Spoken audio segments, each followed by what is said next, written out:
अंतरिक्ष में भारत की एक और ऊंची छलांग। भारत का जासूसी सैटेलाइट लॉन्च को तैयार। ड्रैगन पर अब अंतरिक्ष से होगा संघार।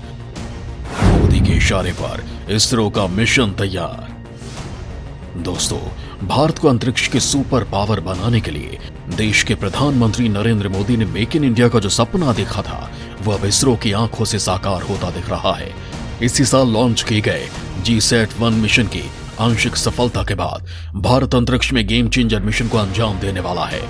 क्या है ये मिशन और इसकी टेक्नोलॉजी? कैसे ये मिशन स्पेस टेक्नोलॉजी में भारत का डंका दुनिया में बजाने वाला है? इस मिशन के कारण क्यों चीन और पाकिस्तान जैसे जलनखोर पड़ोसियों के सीने पर सांप लौट रहा है? कैसे इस मिशन के बाद चीन से लगी LAC और पाकिस्तान से लगी LOC पर भारत को बढ़त मिलने वाली है? इस वीडियो में आपको इसकी पूरी डिटेल देंगे। साथ ही बताएंगे कि टीम मोदी इन दिनों चीन को टाइट करने के लिए अंतरिक्ष में कैसे जाल बिछा रही है।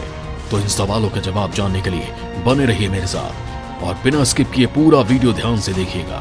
तो मित्रों, चीन के साथ LAC पर जारी अब तक के सबसे भयंकर विवाद के दौर में भारत ने अपनी तैयारी सरहदों से लेकर अंतरिक्ष तक इतनी पुख्ता कर ली है कि जिनपिंग अब हिंदुस्तान की ओर कदम बढ़ाने की हिमाकत करने से पहले 100 बार सोचेगा। सरहदों पर तो भारत ने लाखों सैनिक, हरक्यूलिस C-17, इसे बैकअप देने के लिए रफेल, पिनाका, धनुष के साथ ही तमाम जंगी बेड़े और इजराइल से मंगाए गए हिरोन 2 ही और अटैक ड्रोन तैनात कर ही दिए हैं। भारत अंतरिक्ष से भी चीन पर अटैक करने की तैयारी में जुटा है। स्पेस में भारत का सुपर कॉप जासूस तैनात करने का काउंटडाउन शुरू भी हो चुका है। इस जासूस का नाम है GSLV Mk2 यानी GSAT-2 यानी EOS-5। यह अर्थ ऑब्जर्वेशन इमेजिंग सैटेलाइट है जो अपने लॉन्च के लिए पूरी तरह तैयार है। इसके 31 जनवरी 2022 को सुबह 5:30 बजे लॉन्च होने की पूरी उम्मीद है। इस सैटेलाइट के धरती की कक्षा में स्थापित होने के बाद से भारत की डिफेंस जरूरतें पूरा करने की दिशा में हिंदुस्तान बड़ा कदम बढ़ा देगा। अंतरिक्ष में भारत की आंख बनकर GSAT-2 देश की निगहबानी के लिए 24 घंटे डटा रहेगा और कमांड सेंटर को आगाह करता रहेगा। GSAT के लॉन्च की आंशिक कामयाबी के बाद GSAT-2 लॉन्च के लिए इसरो ने तैयारी पूरी कर ली है और इसका काउंटडाउन भी शुरू हो चुका है। GSAT-2 उपग्रह कई क्षेत्रों में भारत की क्षमताओं को बेतहाशा बढ़ा देगा। ये सैटेलाइट भारत के लिहाज से कई मायनों में गेम चेंजर बताया जा रहा है। सबसे पहले इसके तमाम फायदे आपको गिना देते हैं। तो इसके 3 प्रमुख फायदे हैं। सबसे पहला फायदा यह कि उपग्रह हाई रेजोल्यूशन वाले कैमरे से देश की निगरानी करता रहेगा। GSAT-2 भारत को किसी भी जगह की रियल टाइम इमेज उपलब्ध कराएगा। इस सैटेलाइट के जरिए भारत पूरे एशिया में और महासागरों की निगरानी करने की काबिलियत हासिल कर लेगा। दूसरा बड़ा फायदा ये कि इस सैटेलाइट के जरिए प्राकृतिक आपदाओं के वक्त रहते निगरानी संभव हो सकती है।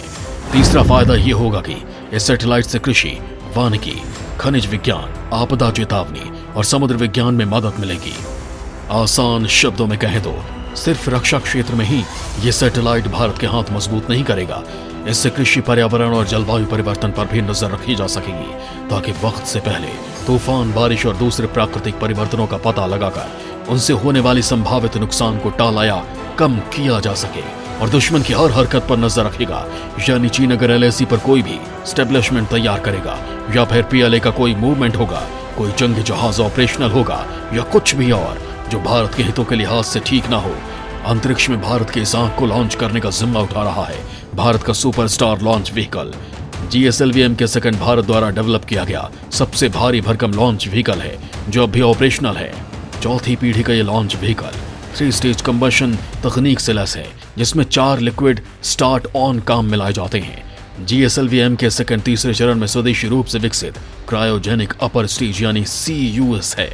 GSAT-2 की लॉन्च डेट डिक्लेयर होने के साथ ही चीन और पाकिस्तान का चैन उड़ा हुआ है, क्योंकि GSAT-2 की तेज नजरों से इन दुश्मनों की कोई भी चालबाजी छिपी नहीं रह पाएगी।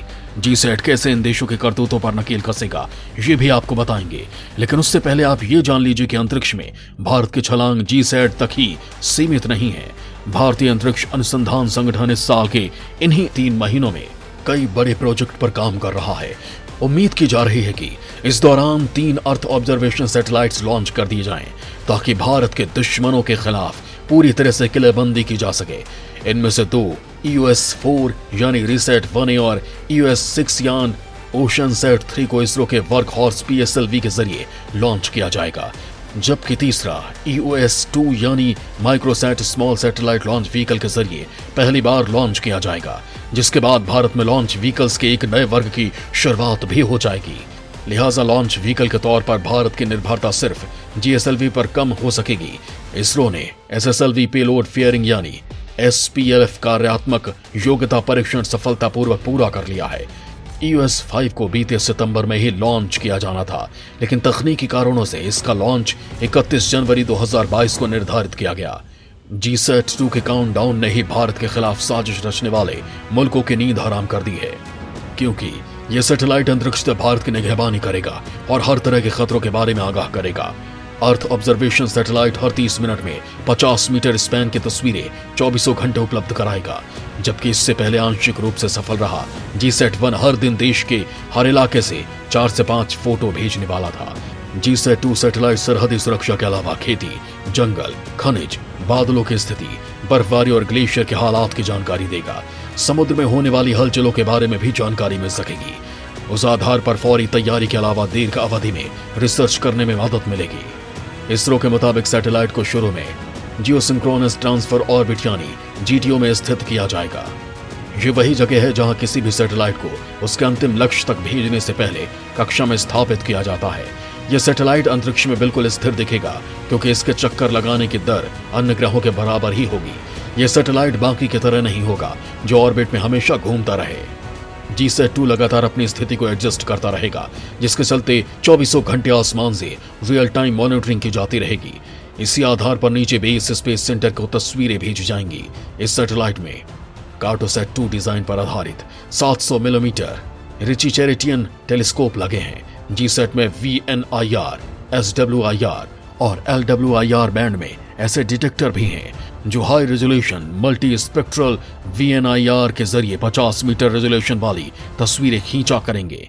इसके कैमरे हाई रेजोल्यूशन मल्टी स्पेक्ट्रल यानी HRMX LWIR खूबियों से लैस हैं, जो 1.5 किलोमीटर रेजोल्यूशन वाले हैं। GSAT-2 में हाइपर स्पेक्ट्रल VNIR 320 मीटर और 192 मीटर रेजोल्यूशन के साथ ही हाइपर स्पेक्ट्रल SWIR 320 मीटर और 192 मीटर रेजोल्यूशन कैमरे हैं। कैमरा इलेक्ट्रॉनिक्स और डेटा हैंडलिंग सिस्टम, इलेक्ट्रॉनिक तौर पर चलाने योग्य ट्रांसमिट एंटीना सिस्टम भी मौजूद हैं। कहा जाए तो GSAT-2 अपने पूर्ववर्ती GSAT-1 खूबियों को तो खुद में समेटे ही हुए हैं। वो उससे कई कदम आगे की तकनीक से भी लैस है। यही वजह है कि इसकी नजरों से भारत का कोई कोना कभी बचेगा नहीं, ताकि किसी भी वक्त हिंदुस्तान की ओर कोई भी दुश्मन आंख उठाने की भी जरूरत न कर पाए। दोस्तों, इसरो के इस अति महत्वाकांक्षी प्रोजेक्ट के बारे में आप क्या सोचते हैं? देश के दुश्मनों का द एंड करने के लिए इसरो को और क्या करना चाहिए? आप अपनी राय और सुझाव कमेंट करके जरूर दें।